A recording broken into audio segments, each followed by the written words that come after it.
Akan mulai prosesi pengikraran dua kalimat syahadat. Syahadu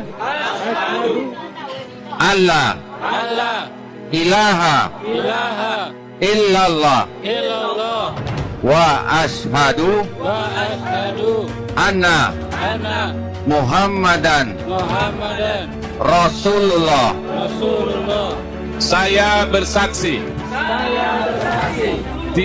Saya bersaksi. Tiada Tuhan selain Allah. Saya bersaksi. Nabi Muhammad Rasulullah. Allahu Akbar. Allahu Akbar.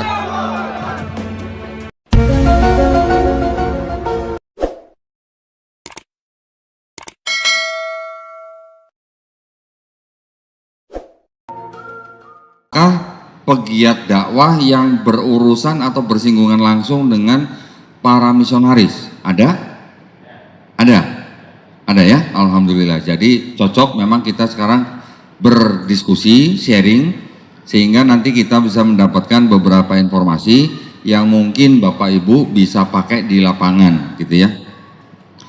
Ketika kita bersinggungan dengan misionaris yang mereka tujuannya adalah untuk mencari jiwa, istilahnya mencari jiwa, betul ya Romo ya? Ini mantan pendeta harus koreksi saya kalau salah. Mereka sebut mencari jiwa itu artinya apa? Mencari orang untuk dimasukkan ke dalam agama mereka. Ya, perintah di dalam agama mereka untuk mencari jiwa itu ada di Matius pasal 28 ayat 19. Nah, sebelumnya saya ingin perkenalkan susunan atau struktur di dalam kitab mereka ya. Yang saya tunjukkan di sini ini adalah nama-nama surat-surat tapi masih dalam bentuk singkatan-singkatan. Jadi kalau KEJ itu adalah kejadian, KEL keluaran, IMA itu imamat, BIL bilangan, ULA ulangan dan seterusnya. Yang warna merah itu yang disebut dengan kitab-kitab yang ada di dalam perjanjian lama. Yang warna biru itu yang ada di dalam perjanjian baru. Yang saya tampilkan di sini ini adalah Bible versi Lembaga Alkitab Indonesia yang disebut dengan terjemahan baru 1. Sekarang, ini yang TB1 ini diterbitkan dulu tahun 1974. Sekarang mereka sudah punya revisi yang terakhir, tapi aplikasinya belum keluar, yaitu terjemahan baru 2, baru dikeluarkan tahun 2023. Ya, jadi masih hangat gitu ya. Tapi nggak apa-apa, sekarang saya masih pakai yang TB1 karena ini yang memang masih sangat populer di kalangan mereka sendiri. Perintah mereka untuk mencari jiwa itu ada di Matius. Nah ini saya perlihatkan ya. Ini Matius pasal 28 ayat 19. Saya perbesar supaya Bapak Ibu bisa membaca lebih jelas.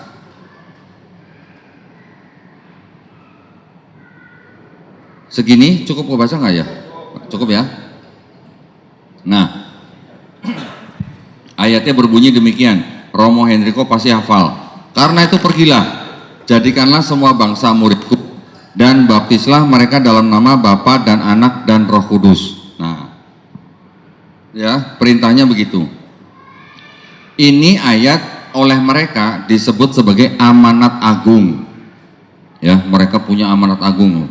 Jadi berdasarkan ayat ini, mereka melakukan segala daya upaya untuk mencari jiwa, memasukkan orang di luar agama Kristen menjadi Kristen ya. Walaupun kalau ditelusuri ayat ini ternyata sisipan gereja Romawi di abad kedua. Saya punya banyak sekali catatan-catatan dari kalangan mereka sendiri yang menyatakan bahwa ayat ini tidak otentik, karena banyak ahli-ahli perjanjian baru yang menyatakan bahwa surat Matius ini berhentinya sampai di ayat 15. Nah ini sampai di sini. Yang ayat 16 sampai ke 20 itu adalah ayat sisipan ya. Gak apa-apa, ini kita terima aja. Kita lihat aja, yang penting kita tahu keadaan kitab mereka. Buat Bapak Ibu yang berurusan langsung dengan pegiat-pegiat kristenisasi atau misionaris, ayat ini yang dipakai oleh mereka untuk mencari jiwa ya. Yang harus kita ketahui di dalam kitab mereka itu adalah apa ya? Kontradiksi ya. masih banyak kontradiksi yang ada di dalam kitab mereka. Kontradiksi seperti apa yang saya maksud? Itu begini, saya kembalikan dulu. Nah, di dalam kitab-kitab yang ada yang berwarna merah yang ada di dalam Perjanjian Lama, ini sebenarnya kita bisa memahami ada 3 konsep minimal ya, yaitu apa? Konsep ketuhanan, konsep keselamatan, dan konsep Mesias. Yang konsep Mesias ini sebenarnya tidak ada hubungannya dengan akidah, tetapi yang saya ingin tonjolkan di sini adalah konsep ketuhanan dan konsep keselamatan. Nanti kita akan bandingkan dengan ayat-ayat di dalam Perjanjian Baru, di mana di dalam Perjanjian Baru itu ada 4 surat yang namanya Matius, Markus, Lukas, dan Yohanes. Ini adalah 4 surat yang menceritakan tentang kehidupan daripada sosok Yesus Kristus yang oleh orang Kristen dianggap sebagai Tuhan. Ya, Tuhan dalam hal ini, kalau sesuai dengan Kamus Besar Bahasa Indonesia, artinya itu adalah sesuatu yang disembah, dipuja, diyakini sebagai yang maha kuasa, maha perkasa, dan sebagainya. Tuhan, kita tahu ya artinya Tuhan ya. Kalau orang Islam, saya tanya, siapa nama Tuhan orang Islam? Allah. Jawabnya mudah kan? Jawabnya mudah kalau orang Islam ditanya, siapa nama Tuhan orang Islam? Jawabnya langsung Allah. Tetapi di dalam kitab mereka, khususnya di negara Indonesia dan Malaysia, itu mereka juga menggunakan kata tulisannya ALLAH, ya, mereka bacanya Allah, tetapi buat mereka itu bukan nama. Buat mereka itu bukan nama Tuhan, buat mereka itu juga sebutan, ya.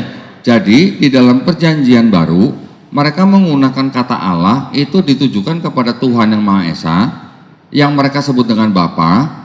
Tetapi ada kata lain Tuhan yang diperuntukkan untuk Yesus. Ya, Yesus disebut Tuhan, Bapa disebut Allah. Nah, kok bisa begitu?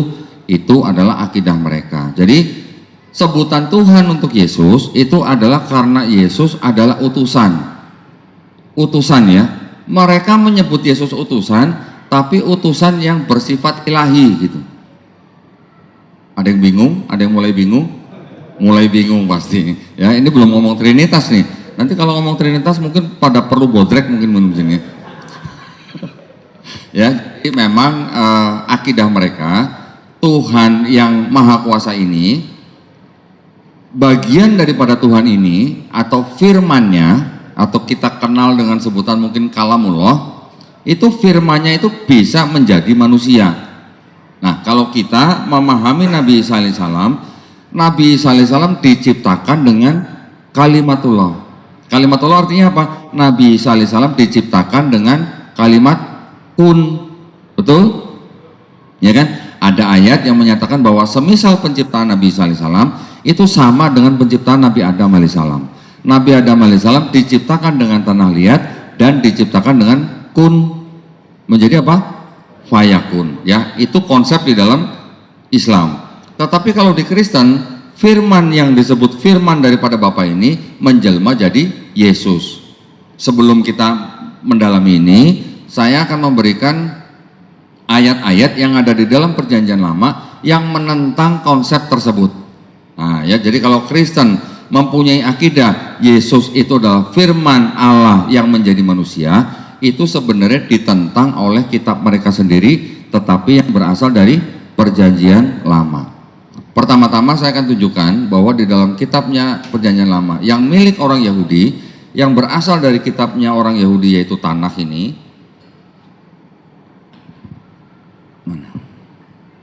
sebentar ya, saya kalau ngomong nggak pegang barang itu nanti disangkain asumsi gitu. Ini mejanya kayaknya kurang besar, jadi ya, ini adalah kitabnya orang Yahudi yang namanya Tanakh. Tanakh ini adalah singkatan daripada Torah, Nevi'im, dan Ketuvim, disusun kira-kira tahun 450 sebelum Masehi, ditulis dalam bahasa Ibrani seperti ini. Ya, di dalam sini ini mengajarkan konsep tauhid ternyata. Ya, kitabnya orang Yahudi ini mengajarkan konsep tauhid. Saya akan tunjukkan ayat-ayatnya. Ini yang akan saya tunjukkan ini adalah ayat-ayat yang sudah diterjemahkan dari bahasa Ibrani ke bahasa Yunani, ke bahasa Latin, kemudian ke bahasa-bahasa lain termasuk bahasa Indonesia, ya. Ada sebuah surat namanya surat Ulangan pasal 6 ayat 4. Nah, kita bisa baca, dengarlah hai orang Israel, Tuhan itu Allah kita, Tuhan itu Esa. Walaupun penerjemahannya ini tidak tepat secara bahasa Indonesia, tetapi kita terima aja ya bahwa ini sebagai konsep tauhid mereka. Kata Tuhan di sini itu huruf besar semua, betul ya? Kalau saya ngomong Tuhan, bapak-bapak yang di depan saya ini tahu nggak saya ngomong Tuhan itu Tuhan huruf besar semua atau T-nya aja yang besar atau huruf kecil semua? Bagaimana bapak bisa membedakan? Tidak bisa kan? Saya kalau ngomong Tuhan, ya sudah, bapak ibu taunya Tuhan itu adalah apa?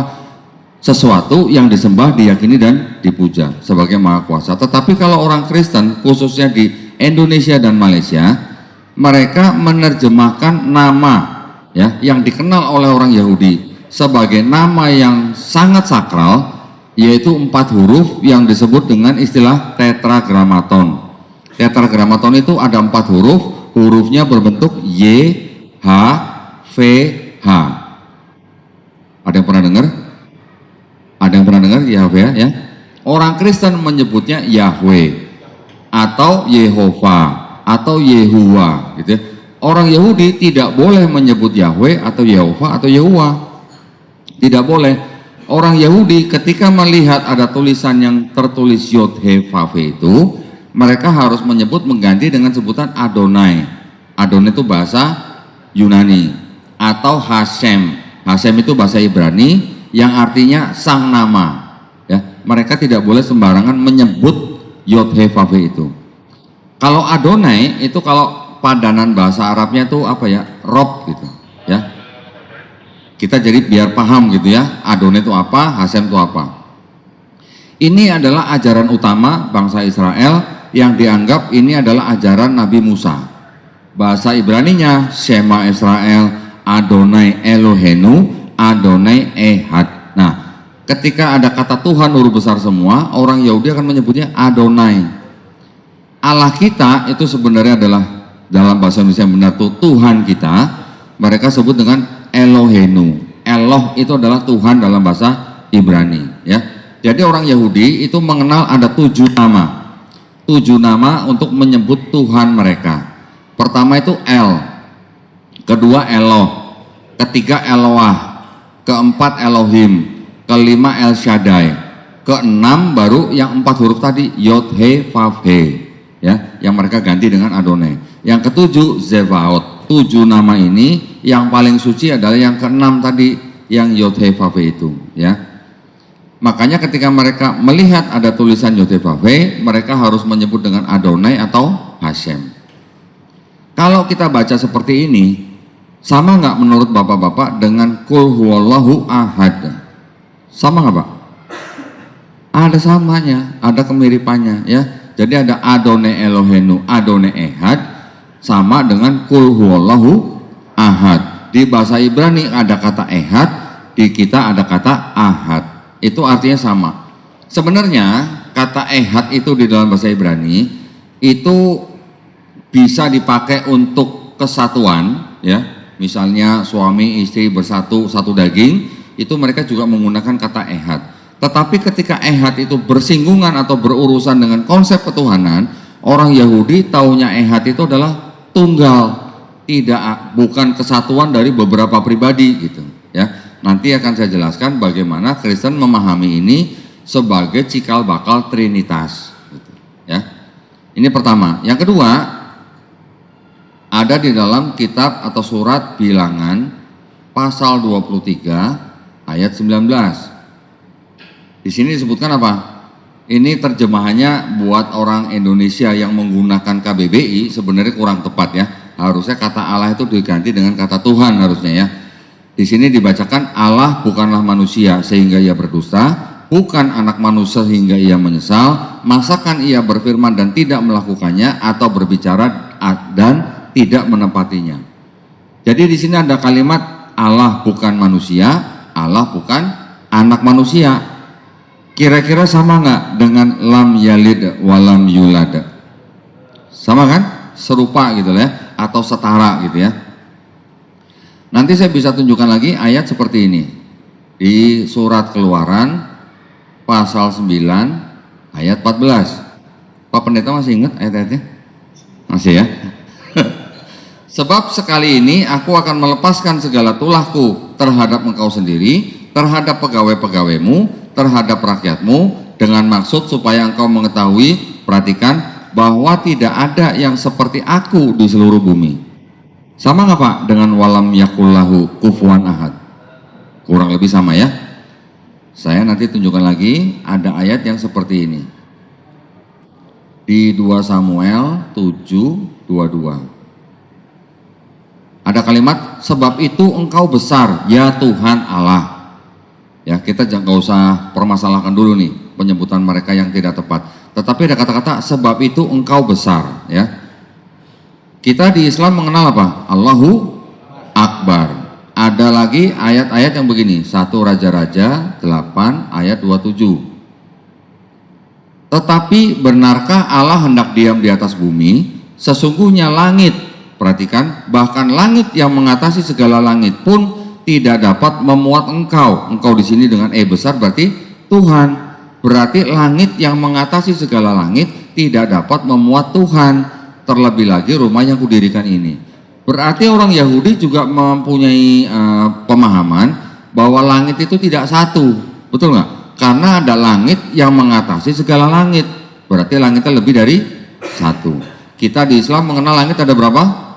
7. Langit pertama dibandingkan dengan langit kedua, perbandingannya seperti apa dibanding apa? Seperti cincin dibuang di padang pasir. Langit pertama hanya dibandingkan dengan langit kedua. Terus langit ketiga, 4, 5, 6, 7. 6 langit dibandingkan dengan langit ketujuh juga sama seperti cincin dibuang di padang pasir. 7 langit tambah bumi dibandingkan dengan Sidratul Muntaha juga sama seperti cincin dibuang di padang pasir. Sidratul Muntaha tambah 7 langit tambah bumi dibandingkan dengan arsy-Nya Allah sama juga seperti dengan cincin dibuang di padang pasir. Jadi bagaimana kita bisa membayangkan besarnya Allah seperti apa? Ya, tidak bisa dibayangkan. Bahkan manusia pun belum bisa menyentuh langit pertama. Jadi orang Yahudi juga memahami bahwa Tuhan itu adalah maha besar dengan ayat ini. Ya, kita lihat lagi di Ayub pasal 9 ayat 32. Karena dia bukan manusia seperti aku, ya, sama tadi dengan bilangan 23:19. Kita lihat lagi di Hosea 11 ayat 9. Aku tidak akan melaksanakan murkaku yang bernyala-nyala itu, tidak akan membinasakan Efraim kembali, sebab aku ini Allah dan bukan manusia. Jelas ya. Yang kudus di tengah-tengahmu. Aku tidak datang untuk menghanguskan. Kita lihat lagi di Ayub, yang di Ayub tadi ada yang ketinggalan. Ayub 37 ayat 16. Tahukah engkau tentang melayangnya awan-awan, tentang keajaiban-keajaiban dari yang maha tahu? Yang maha tahu ini artinya Tuhan maha tahu. Ya, ini beberapa sifat-sifat yang dicantumkan di dalam kitabnya orang Yahudi. Ada lagi di Maleaki pasal 3 ayat 16. Kok 16 sih? Ayat 6 maksudnya.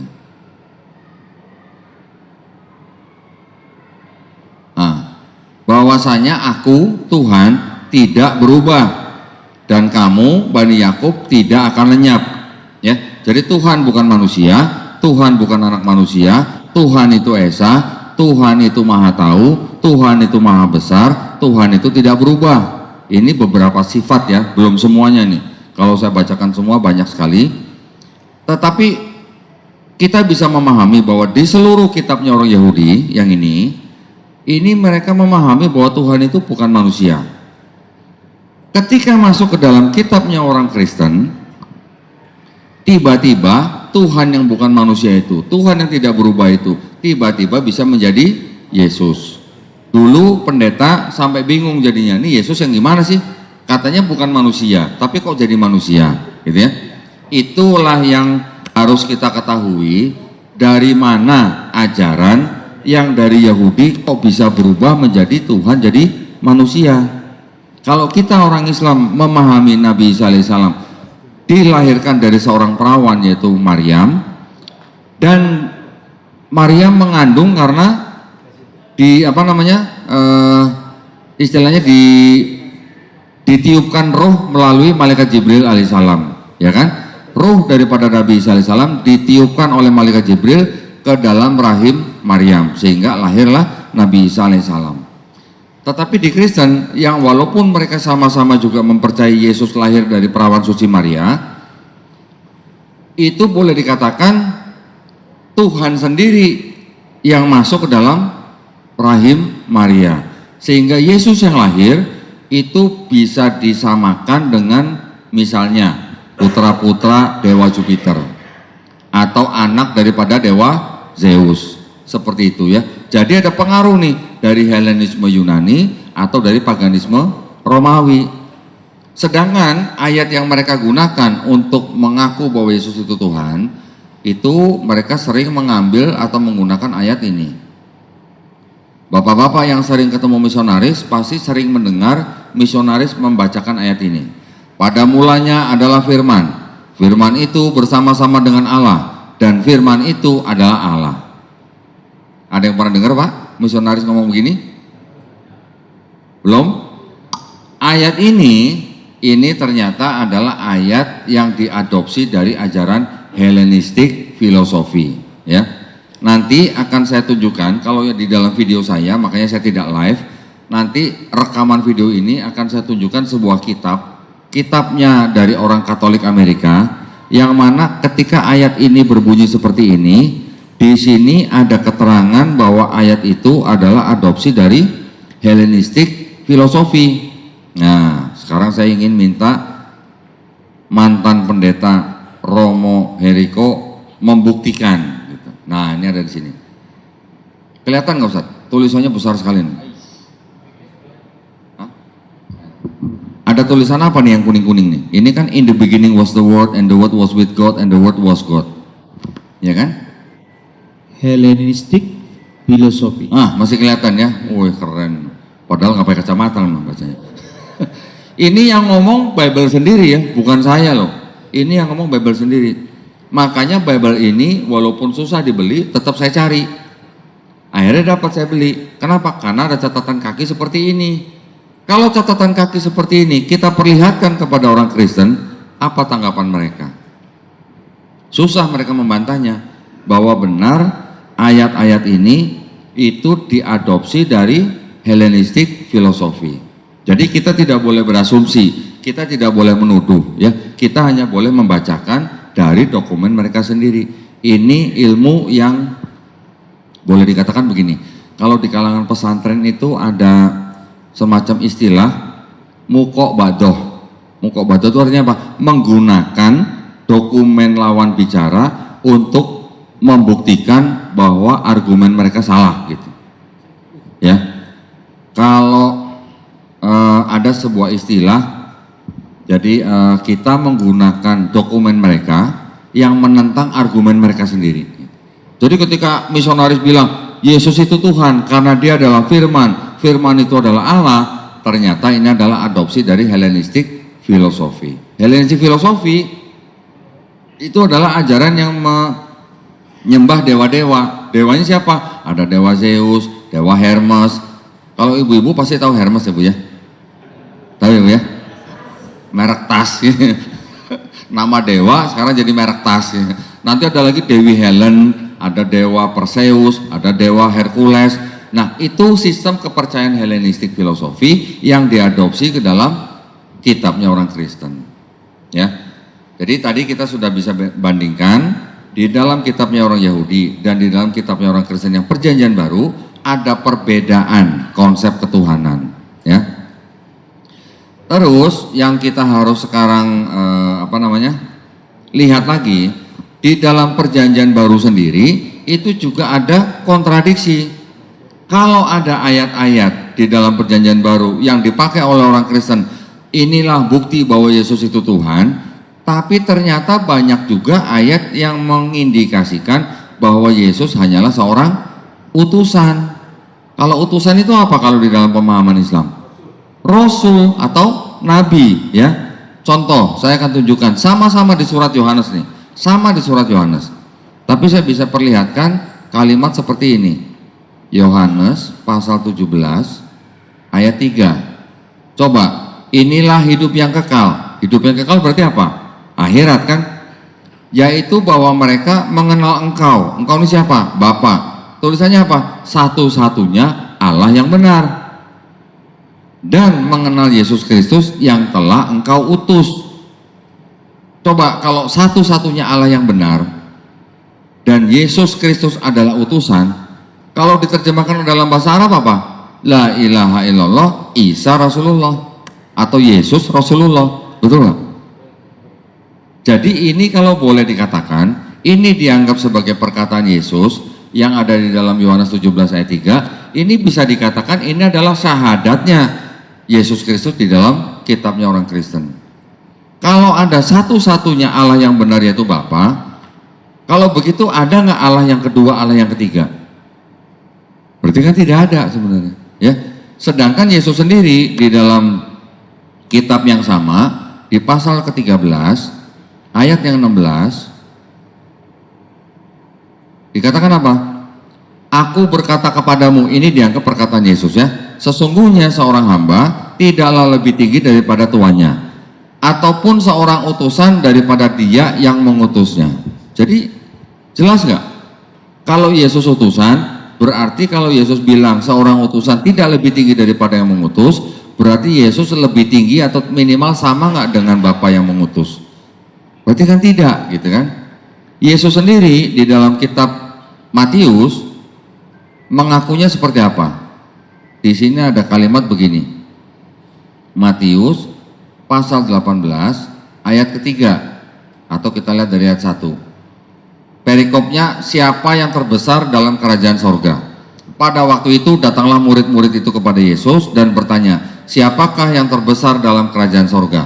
Maka Yesus memanggil seorang anak kecil dan menempatkannya di tengah-tengah mereka, lalu berkata, aku berkata kepadamu, sesungguhnya jika kamu tidak bertobat dan menjadi seperti anak kecil ini, kamu tidak akan masuk dalam kerajaan sorga. Berarti Yesus di sini mengajarkan rumus untuk masuk kerajaan sorga dengan apa? Dengan bertobat, betul kan? Nah, Romo, saya sering membacakan ayat ini kepada tamu-tamu saya yang Kristen, dan saya bertanya kepada mereka studi kasus yang kecil gitu ya. Kita belajar menggunakan logika kita supaya kita bisa mengasah nalar sehat kita. Saya bertanya kepada mereka begini, ini kan dianggap sebagai perkataan Yesus, betul ya? Di sini Yesus mengatakan apa? Kalau tidak bertobat tidak masuk surga. Terus kalau ada orang jalan lewat dengar Yesus ngomong begini, terus orang itu bertobat dan orang itu mati, orang itu masuk surga atau masuk neraka? Harusnya masuk surga kalau orang itu bertobat, ya kan? Tetapi dengan ayat ini, orang yang bilang orang yang bertobat itu masuk surga, dia juga tahu bahwa Yesus belum disalib, gitu.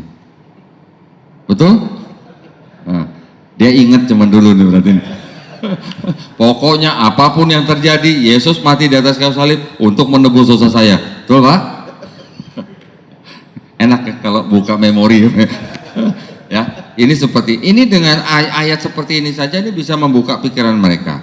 Kemudian saya kasih tahu lagi satu, di Matius 13 ayat yang ke-57, ya.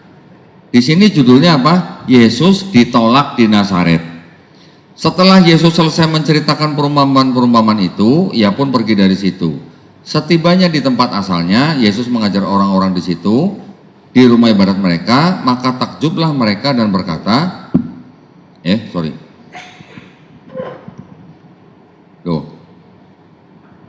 dari mana diperolehnya hikmat itu dan kuasa untuk mengadakan mujizat-mujizat itu? Oh, nggak bisa ke bawah ini. Bukankah ia ini anak tukang kayu? Bukankah ibunya bernama Maria dan saudara-saudaranya Yakobus, Yusuf, Simon dan Yudas? Dan Dan bukankah saudara-saudaranya perempuan semuanya ada bersama kita? Jadi dari mana diperolehnya semuanya itu? Lalu mereka kecewa dan menolak dia. Maka Yesus berkata kepada mereka, seorang nabi dihormati di mana-mana kecuali di tempat asalnya sendiri dan di rumahnya.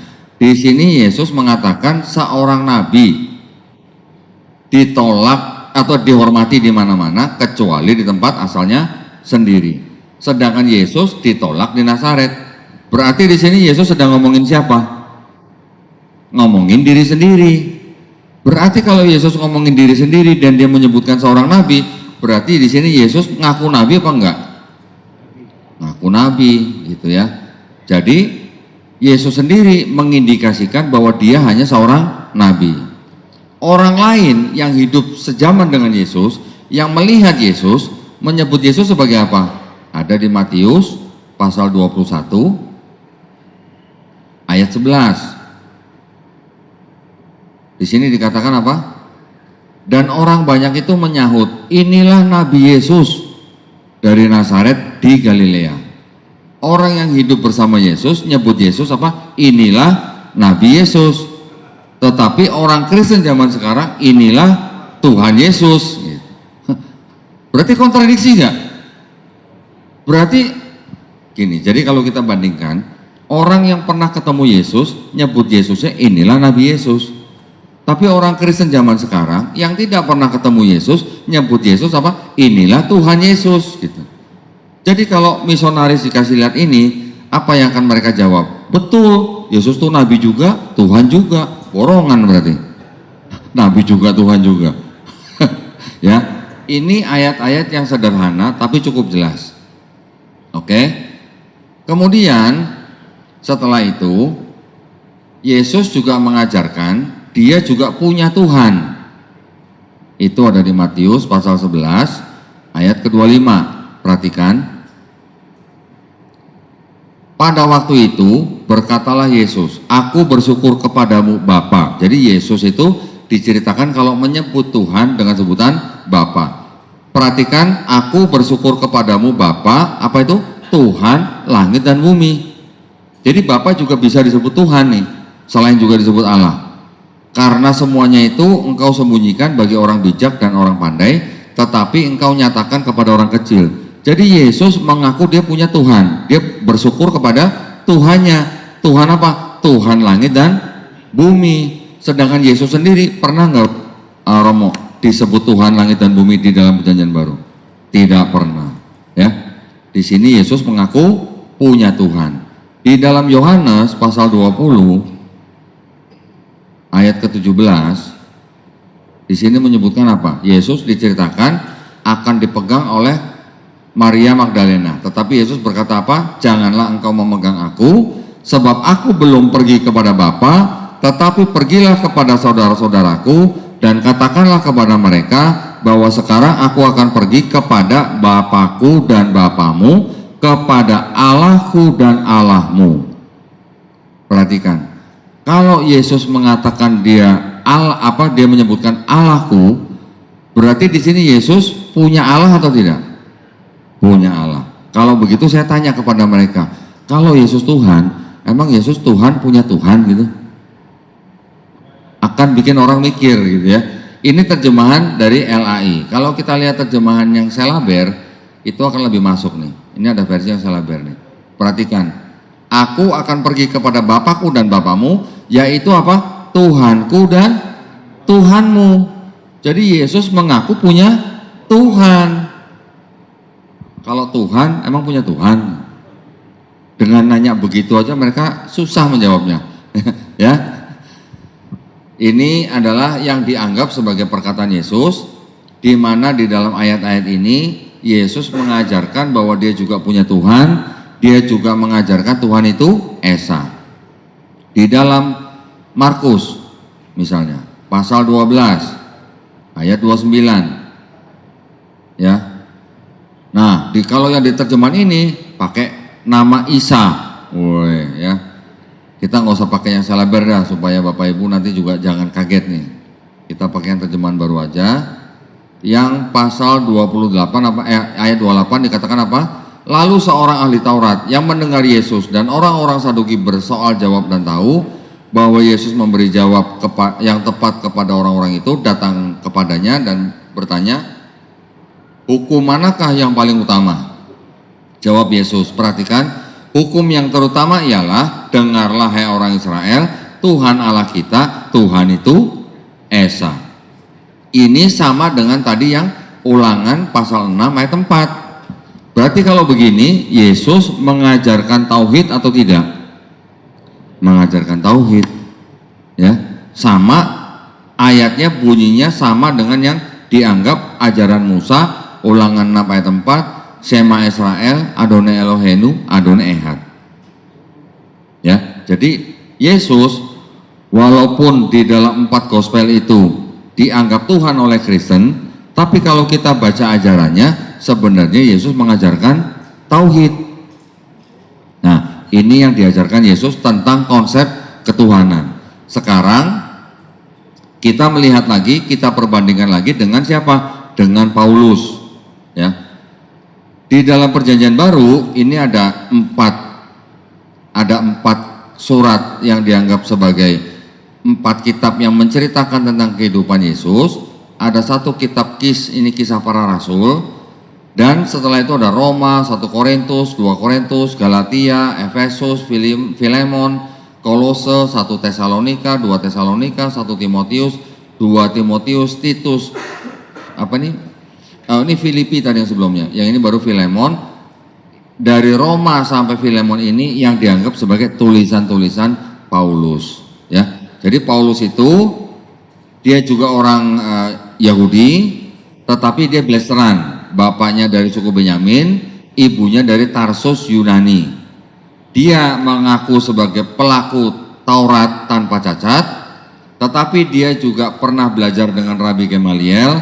Dia tapi kerjanya pernah menganiaya pengikut-pengikut Yesus. Setelah dia mengalami suatu peristiwa, ketika dia pergi ke suatu kota namanya kota Damsyik, di tengah perjalanan dia mengaku melihat cahaya, mendengar suara, Saul, Saul, mengapa engkau menganiaya aku? Menurut Paulus itu kalimat yang ngomong Yesus, tapi yang dilihat hanya cahaya. Ya. Setelah Paulus mengaku bertobat, dia memberitakan tentang Yesus.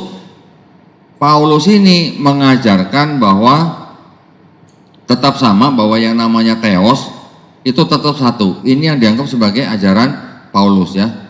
1 Korintus 8 ayat 6. Namun bagi kita hanya ada satu Allah saja, yaitu Bapa, yang daripadanya berasal segala sesuatu, dan yang untuk Dia kita hidup, dan satu Tuhan saja, yaitu Yesus Kristus. Jadi ada Allah Bapa, Tuhan, Yesus. Ini yang sebenarnya mulai membingungkannya di sini. Jadi kalau buat Paulus, sebenarnya kata Tuhan yang asli ini sebenarnya bukan dari kata apa ya? Kalau Tuhan itu diterjemahkan ke dalam bahasa Inggris jadi apa, Pak? God. Ya, kita juga tahu kalau kata God dalam bahasa Inggris diterjemahkan ke dalam bahasa Indonesia jadi apa? Tuhan. Ya, tetapi ketika nih saya buktikan ya, yang ayat ke-6 ini ya, dalam bahasa Inggris bunyinya di sini apa? But to us there is but one God the Father. Ya, jadi kata Allah yang tadi diterjemahkan itu berasal dari kata God. Sedangkan kata Tuhan diterjemahkan dari kata Lord Jesus Christ. Ini yang menjadi rancu. Harusnya kalau mengikuti terjemahan yang benar, God itu diterjemahkan dengan Tuhan, Lord itu diterjemahkan dengan kata Tuan harusnya. Ya, Tuan. Tuan itu bisa Lord, bisa Sir, bisa Gusti, kurang lebihnya gitu ya. Kalau kita menyebut Gusti Nabi boleh nggak? Hah? Boleh nggak? Gusti Nabi Muhammad? Nggak boleh. Kenapa nggak boleh, Pak? Enggak, Gusti kan bisa untuk manusia. Kalau untuk raja kita boleh nggak sebut Gusti Raja? Boleh.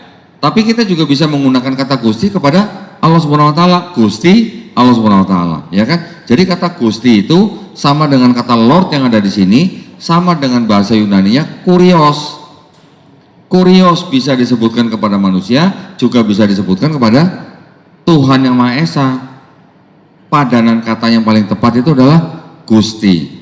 Ya, ini yang menjadi cikal bakal kerancuan terjemahan dalam kitabnya orang Kristen. Di sini disebutkan Allah itu Bapa, diterjemahkan dari kata God atau Theos. Yang Yesus yang tadinya Lord harusnya dengan Tuhan, diterjemahkan dari kata Kurios atau kata Lord bahasa Inggrisnya. Ini yang mulai bikin bingung. Tetapi buat mereka tidak bingung katanya. Buat pendetanya bilang tidak bingung. Kenapa? Karena Yesus itu disebut Tuhan karena dia adalah firman yang jadi manusia yang tadi diadopsi dari Hellenistic Philosophy, dan juga karena Yesus adalah Mesias yang dijanjikan di dalam perjanjian lama. Ya. Tadi kita sekarang sudah ngomongin konsep ketuhanan. Sekarang kita akan bilang konsep keselamatan. Di dalam perjanjian lama, kitabnya orang Yahudi, bagaimana caranya supaya orang Israel selamat?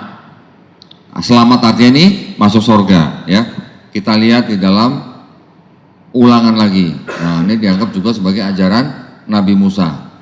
24, Ulangan 24 ayat 16. Janganlah ayah dihukum mati karena anaknya, janganlah juga anak dihukum mati karena ayahnya.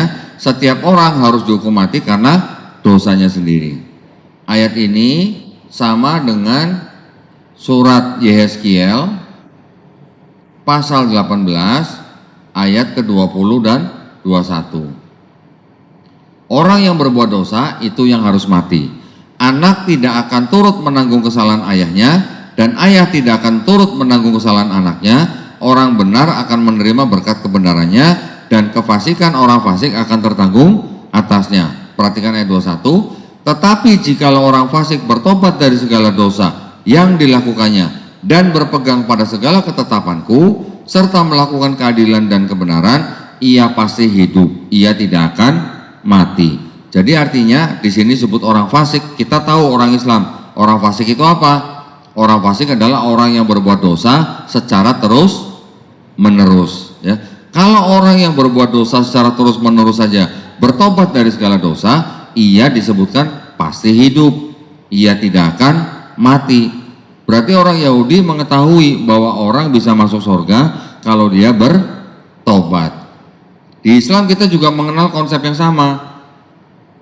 Ketika orang bertobat, ketika orang beriman, ketika orang beramal soleh, hadiahnya apa? Jannah, ya kan? Berarti ada kesamaan nih dengan Islam. Kemudian ada ayat lagi yang sangat jelas di sini di dalam Yesaya pasal 1 ayat ke-16 sampai 18. Kalau judulnya disebut apa? Bertobat lebih baik dari mempersembahkan korban. Ada ayat-ayat yang berbunyi demikian.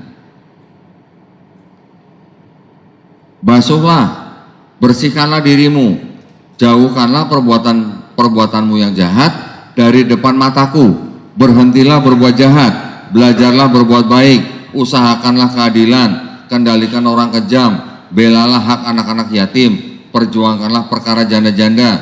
Marilah baiklah kita berperkara, firman Tuhan. Sekalipun dosamu merah seperti kirmizi, akan menjadi putih seperti salju. Sekalipun berwarna merah seperti kain kesumba, akan menjadi putih seperti bulu domba. Artinya apa? Ketika orang bertobat, ketika dia menghentikan perbuatan-perbuatan dia yang jahat, ketika dia mengusahakan keadilan, ketika dia belajar berbuat baik, mengendalikan orang kejam, membela hak anak yatim, memperjuangkan perkara janda-janda, dosanya orang itu walaupun merah seperti kirmizi bisa menjadi putih seperti salju. Walaupun dosanya merah seperti kain kesumba bisa putih seperti bulu domba. Jadi artinya orang Yahudi juga punya konsep siapapun yang bertobat dia bisa selamat, dosanya bisa diampuni. Nah, Yesus mengajarkannya juga sama. Tadi yang Matius 18 yang mengatakan jikalau kamu tidak bertobat, kamu tidak akan masuk surga. Ini kan sama dengan yang di perjanjian lama, ya. Tadi kita sudah bahas sedikit ini. Nah, kita bandingkan dengan Paulus. Bagaimana Paulus mengajarkan konsep keselamatan di dalam Kristen? Itu ada di dalam Roma pasal 10 ayat 9. Sebab jika kamu mengaku dengan mulutmu bahwa Yesus adalah Tuhan dan percaya dalam hatimu bahwa Allah telah membangkitkan Dia dari antara orang mati, maka kamu akan diselamatkan. Ini ajaran Paulus, karena Roma itu dianggap sebagai tulisan Paulus. Ya, beda nggak dengan ajaran Yesus dan Perjanjian Lama kalau begitu? Beda. Nah, dengan mengetahui perbedaan seperti ini, ketika bapak-bapak berhadapan dengan misionaris, bapak boleh tanya mereka itu pengikut Paulus atau pengikut Yesus, karena ada perbedaan seperti ini. Ya, ini konsep keselamatannya. Sekarang kita lihat perbuatan atau yang disebut dengan sunnah Yesus. Boleh kita sebut sunnah Yesus dalam Bible? Ya, kita lihat nih, perhatikan. Ini sangat penting ketika kita berkomunikasi atau berdialog dengan mereka. Kita lihat di kitab Lukas pasal 2 ayat 21. Perhatikan. Dan ketika genap 8 hari dan ia harus disunatkan, ia diberi nama Yesus, yaitu nama yang disebut oleh malaikat sebelum ia dikandung ibunya. Berarti Yesus di dalam kitab Kristen disebutkan disunat dalam ketika genap 8 hari. Ya. Yesus juga apa nih di sini? Ayat ke-24, dan untuk mempersembahkan korban. Jadi kan saya bacakan dari ayat 21 aja ya. Ketika genap 8 hari dan ia harus disunatkan, ia diberi nama Yesus, yaitu nama yang disebut oleh malaikat sebelum ia dikandung ibunya.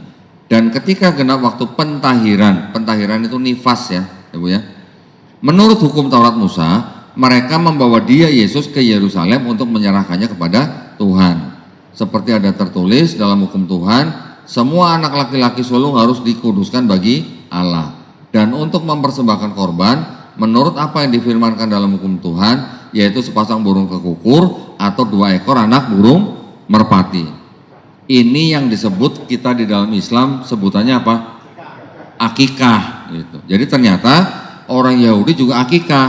Cuman kalau syariatnya mereka mungkin bisa mengganti dengan burung tekukur sepasang atau sepasang burung anak merpati.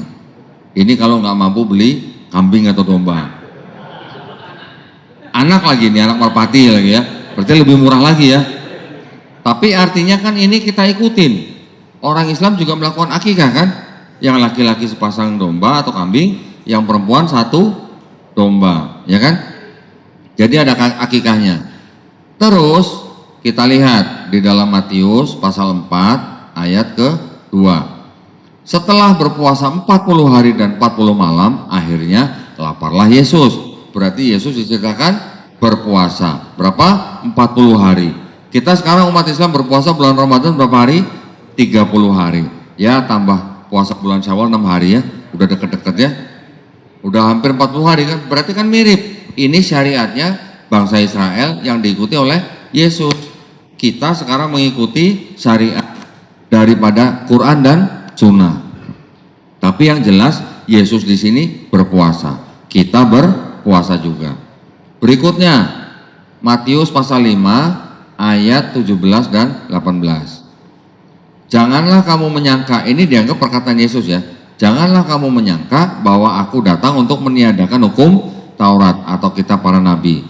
Aku datang bukan untuk meniadakannya, melainkan untuk menggenapinya. Perhatikan, karena aku berkata kepadamu, sesungguhnya selama belum lenyap langit dan bumi ini, 1 iota itu adalah huruf terkecil dalam bahasa Ibrani, tidak akan ditiadakan dari hukum Taurat sebelum semuanya terjadi. Berarti kalau begini, Yesus hidup di bawah hukum Taurat atau tidak? Berarti Yesus hidup di bawah hukum Taurat. Kalau hidup di bawah hukum Taurat, tadi makanya dia juga sunat, dia juga puasa, dia juga makan babi nggak, Romo? Oh enggak boleh. Perintah atau larangan makan babi atau haramnya babi ada di sini nih. Imamat pasal 11 ayat ke-7.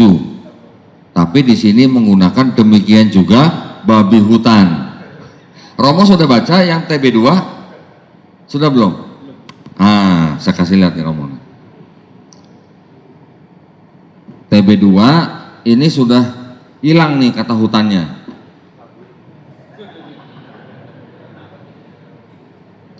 Ya, ini sama ya. Ini juga LAI, tapi ini TB2 terbitan tahun 2023. Kita lihat nih. Saya minta tolong Romo yang bacain nih. Pakai mic dulu Romo. Ulangan. Oh ini Imamat 11 ayat 7 ya. Bandingkan dengan yang ada di monitor. Sekarang Romo bacain ayat 7-nya. Babi juga najis bagimu. Di sini babi hutan haram, betul kan? Ya. Di sini apa Ustaz? Babi juga najis bagimu. Nah, jadi kalau di sini babi hutan, sini babi kota gitu kali ya. Kalau di sini haram, di sini najis. Kalau buat orang Islam, haram dan najis sama atau beda? Beda. Ya. Ustaz Romo udah lihat kan? Ya. Beda kan? Saya dibilang anak setan karena merubah-rubah firman Tuhan. Ya. Sama pendeta Mel Atok. Ini bisa beda begini, ini anak setan mana yang rubah nih kalau begitu? Gimana coba? Yang di sini babi hutan haram, yang di sini babi najis. LAI. Sama-sama LAI. Sama-sama LAI yang dimonitor itu terbitan 1974, yang dipegang Romo ini tahun 2023. Tapi yang menerbitkan sama. Bisa beda begini. Jadi kalau begini bukti atau tidak ini? Kalau yang dikatakan Quran bahwa mereka mengubah-ubah firman Allah. Ini buktinya, ya. Walaupun ini cuma terjemahan, tetapi kan bisa merubah maknanya, betul nggak? Karena haram dan najis saja beda. Babi hutan sama babi kota sama nggak Bu? Sama? Ibu belum pernah lihat babi hutan ya Bu ya? Babi hutan itu punya taring Bu, ada taringnya dan bulunya panjang. Kalau babi kota itu warnanya pink, ya beda gitu. Sebentar. Jadi kalau ada hal-hal seperti ini bisa dirubah-rubah, bagaimana coba? Ya ini bukti. Belum lagi begini, contoh. Sekarang saya keluarkan seperti ini. Nanti Romo bisa melihat lagi nih. 1 Tawarikh 22 ayat 2. Bukan. Berarti 2 Tawarikh kayaknya. 2 Tawarikh 22 ayat 2. Coba tolong Romo buka yang TB2. Ahazia berumur 22 tahun pada waktu menjadi raja. Berapa? 22 tahun. Yang di monitor berapa? 42. Yang TB1 Ahazia berusia 42 tahun. Yang di TB2 jadi 22 tahun. Nyolong umur berarti kan? Yang ini 42 tahun, ini 22 tahun. Gimana coba? Ketawa dia. Untung udah mualaf katanya gitu. Alhamdulillah ya. Alhamdulillah. Alhamdulillah yang penting sudah muslim. Kalau begini saya balik tanya kepada pendeta yang ngatain saya anak setan. Kalau begini anak setan mana yang rubah firman Tuhan? Kan gitu gampang. Ini kalau kita punya barang buktinya. Tapi kalau bapak-bapak yang berurusan dengan misionaris tidak punya barang bukti, bagaimana cara menghadapi mereka? Itu maksud saya, ya. Jadi memang harus punya apa ya? Punya bukti yang bisa ditunjuk kepada mereka. Saya punya nih sampai apa nih? Sampai banyak yang jadi pada rusak nih karena udah sering keluar masuk dibuka-buka nih. Ya. Tapi memang penting. Ini penting kalau tidak punya seperti ini, bagaimana kita bisa membuktikan bahwa ayat-ayat di dalam kitab mereka mengadopsi Helenisme filosofi? Ini yang mengatakan kitab mereka sendiri gitu. Ya. Nah, bapak-bapak harus percaya bahwa tadi Romo membaca Helenistik filosofi ini ya. Nanti bisa dilihat di channel saya, set foto saya tunjukkan secara detail gitu. Jadi konsep keselamatannya di dalam perjanjian lamanya orang Yahudi itu hanya cukup bertobat, dia akan hidup, dia akan masuk surga. Ketika tadi kita membaca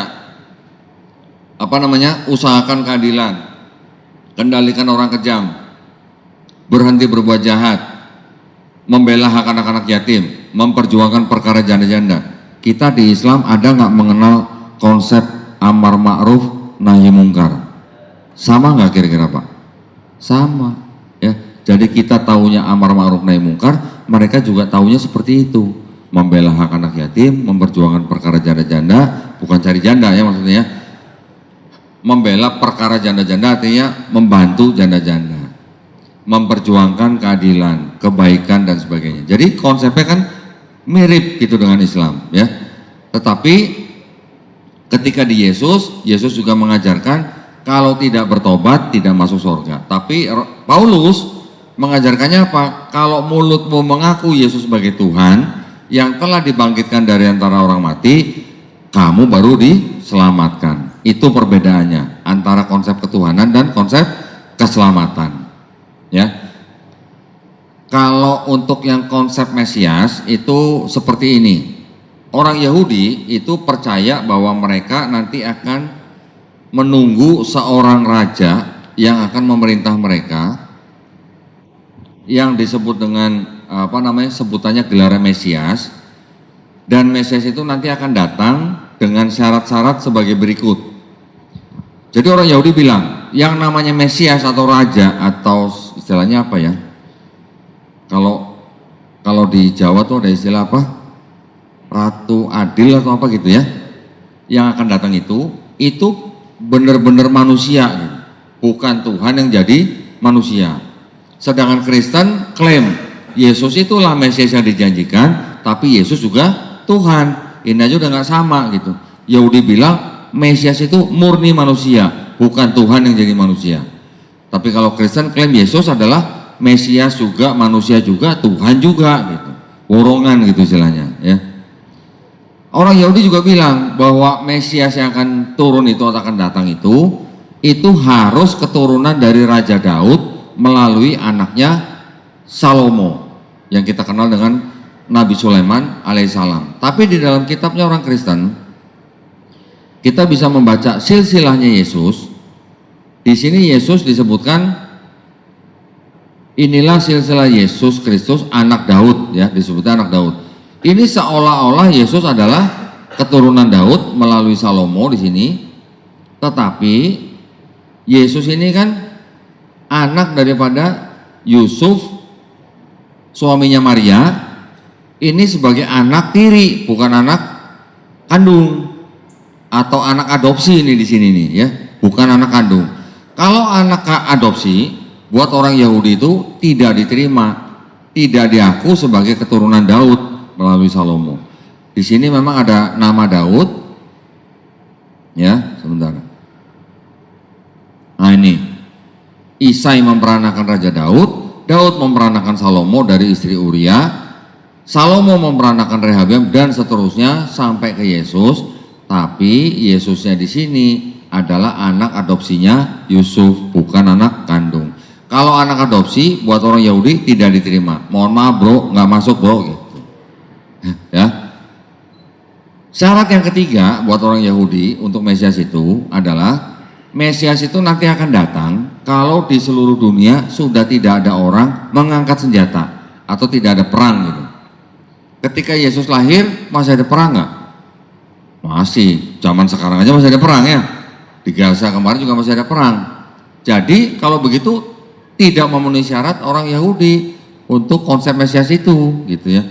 Yang berikutnya menurut orang Yahudi bahwa Mesias itu nanti akan datang ketika semua manusia sudah mengenal Hashem atau sudah mengenal Tuhan Yang Maha Esa. Sampai sekarang masih ada nggak manusia yang tidak mengenal Tuhan Yang Maha Esa itu? Masih ada, orang-orang pedalaman juga belum kenal semua kan. Kemudian yang berikutnya, di dalam kitabnya orang Yahudi, untuk Mesias itu tidak ada konsep Mesias itu datang, menyelesaikan misi, terus kemudian dia pergi, terus datang lagi, konsepnya PP gitu, nggak ada, di Yahudi nggak ada.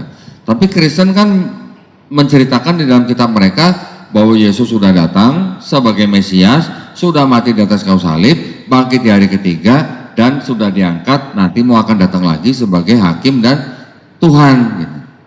Konsep itu tidak sama dengan konsep yang Yahudi punya gitu. Jadi Kristen klaim bahwa Yesus adalah Mesias, tetapi ditolak oleh Yahudi yang punya kitab Tanakh ini. Ya, kira-kira gitu.